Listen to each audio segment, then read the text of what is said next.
Ya, ini ancam gantung Jokowi di Monas, makar atau sebuah kedunguan. Pak Polisi tangkap manusia laknat ini. Entah ada apa dalam benak seorang Amin Rais ini sehingga tidak henti-henti membuat kontroversi. Beberapa kali mengkritisi, mencaci maki Presiden Jokowi. Pada tataran mengkritisi wajar. Itu hak masing-masing warga negara. Saya pun juga sering mengkritisi Presiden Jokowi. Tapi saya tidak pernah mencaci maki Presiden Jokowi. Karena apapun terjadi, saya menjunjung tinggi, menghormati marwah dan kehormatan Kepala Negara Republik Indonesia. Ada yang aneh dengan Amin Rais.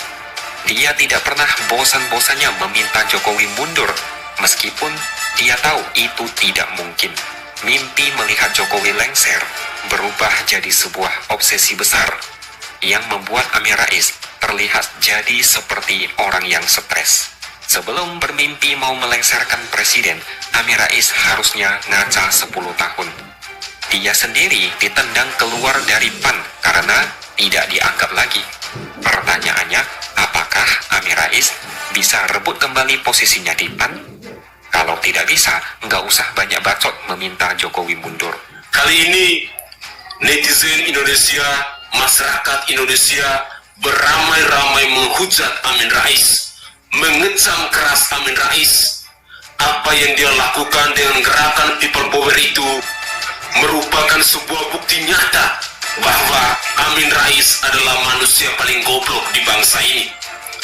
Amin Rais adalah manusia paling bodoh di bangsa ini.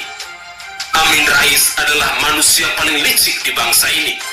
Rakyat Indonesia tidak akan terpengaruh dengan provokasi-provokasi, dengan niat-niat kotor yang dilakukan oleh Amin Rais ini. Mbak Amin Rais dan kawan-kawannya yang mencoba mengangkat isu people power ternyata hanya menghasilkan sisi negatif. Salah satunya adalah melahirkan orang dengan karakter yang mulutnya agak bengis. Meskipun itu dilontarkan dengan kata-kata, tetapi kata-kata ini bisa merasuki alam bawah sadar seseorang. Karena itulah ada pepatah yang berbunyi, mulutmu harimaumu, iya kan? Nah, seseorang yang ikut hadir dalam acara yang dipaksa diberi judul Rakyat Bertanya Kapan People Power, ini telah mengeluarkan kata-kata kasar dan yang paling parah adalah sampai mengeluarkan ancaman, katanya ingin menggantung Presiden Jokowi di Monas. Luar biasa berani ya. Apakah model seperti ini sudah termasuk karakter bajingan? Atau hanya gertakan saja biar dibilang jagoan begitu? Lantas kalau sudah diciduk, orang ini mengalami terkencing-kencing di celana dan cengengesan minta maaf gitu ya. Lalu bilangnya lagi hilaf.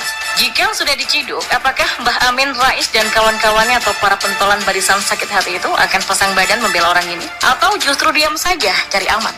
Dulu di tahun 2019 atau masa Pilpres 2019 di bulan Mei, ada seseorang dengan inisial HS telah menjadi tersangka karena merekam dirinya dan mengancam membunuh Jokowi. Namun karena waktu itu Presiden Jokowi juga adalah calon presiden untuk periode berikutnya, maka pasal yang dikenakan juga agak ngaret. Karena calon presiden juga bisa dikategorikan sebagai warga negara biasa. Jadi nggak bisa dibilang percobaan makar. Jadi ada 2 pasal yang akan digunakan waktu itu, yaitu pasal 104 dan pasal 336. Dan akhirnya saya dengar-dengar nih bahwa pasal yang digunakan menjerat tersangka adalah pasal 336 ayat 1 KUHP dan penjara 2 tahun 8 bulan. Nah, kalau saat ini Presiden Jokowi bukan lagi calon presiden, tapi memang masih menjabat sebagai Presiden Republik Indonesia, maka dengan demikian pasal 336 itu tidak digunakan untuk menjerat si pengancam ini kan? Maka bisa jadi akan digunakan pasal 104 yang bunyinya begini. Makar dengan maksud untuk membunuh atau merampas kemerdekaan atau meniadakan kemampuan presiden atau wakil presiden memerintah diancam dengan pidana mati atau pidana penjara seumur hidup atau pidana penjara sementara paling lama 20 tahun. Pasal ini tentu saja sangat berat jika saja memenuhi unsur. Nah, apakah ini akan digunakan atau ada pasal lain yang bisa meringankan orang yang dungu ini karena terang-terangan mengancam presiden? Ya kita tunggu aja ya. Tapi biasanya sih akan dilakukan secara psikologis dan mungkin tidak masuk ranah makar karena orang-orang dungu ini juga sulit untuk melakukan makar, apalagi hanya menggunakan kata-kata. Ini hanyalah efek dari serangan politik yang dilancarkan oleh para barisan sakit hati.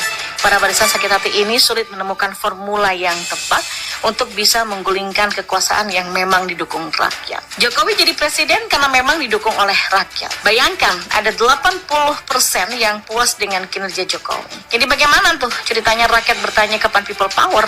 Rakyat yang mana dulu? Palingan rakyat yang segelintir orang itu yang nggak pernah puas dengan banyaknya kekayaan melimpah yang sudah dikuasainya, atau rakyat yang memang hanya digunakan sebagai tameng yang berteriak-teriak agar tampak kayak rakyat beneran, padahal rakyat yang 0,% aja. Sebagaimana jumlah kader partai umat yang elektabilitasnya hanya 0, dan sepertinya partai itu akan tenggelam ya. Jadi entah bagaimana lagi caranya agar rakyat Indonesia yang 0,% ini bisa cerdas, enggak ikut-ikutan dengan cara-cara Mbah Amin Rais. Entah bagaimana lagi caranya agar rakyat yang 0,sekian% ini bisa melihat panggung politik di negeri ini dengan cara yang santai dan smart. Kalau sudah cerdas, maka bisa bijak dalam menyikapi perbedaan politik.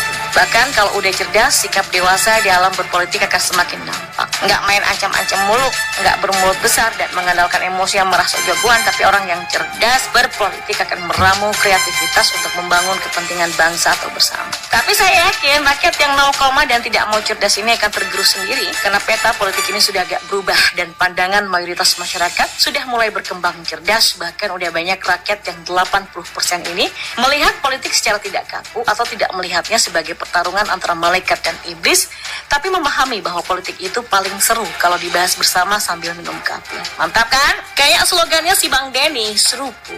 Apalagi kalau membahas Pancasila tuh. Kenapa Undang-Undang Dasar 45 ini disusun sedemikian rupa, dan kenapa Indonesia memilih menjadi negara republik? Apa sih itu republik? Dan apa sih itu Bhinneka Tunggal Ika? Dari mana semua ini? Ya, apakah semua bahasan ini bisa mengatasi masalah token listrik yang suka bunyi-bunyi di akhir bulan? Atau apakah bisa menyelesaikan masalah minyak goreng dan telur yang harganya kadang naik kadang turun? Sementara kalau udah naik enggak mau turun, kayak orang yang sudah di zona nyaman enggak mau turun-turun gitu. Ya, semua bahasan itu pasti sangat seru karena hierarkinya ini sangat panjang dan luas. Spektrumnya juga bisa saling mengikat dan memacu pikiran terus bekerja, dan ya semoga saja mayoritas bangsa ini benar-benar cerdas karena sering terlatih berpikir, dan berharap juga rakyat 0, sekian% itu juga ikutan cerdas, jadi amanlah negara ini. Oh ya, Pancasila, Undang-Undang Dasar 45, Negara Kesatuan Republik Indonesia, dan Bhinneka Tunggal Ika itu biasa disebut dengan 4 pilar MPR RI. Sekedar info aja untuk Anda. Nah, orang sabar itu emang luar biasa. Nggak banyak orang yang bisa sabar. Jokowi tentu punya sikap yang sabar. Tapi nggak cuma itu. Jokowi punya sebuah sikap yang levelnya ada di atas sabar. Sikap apakah itu?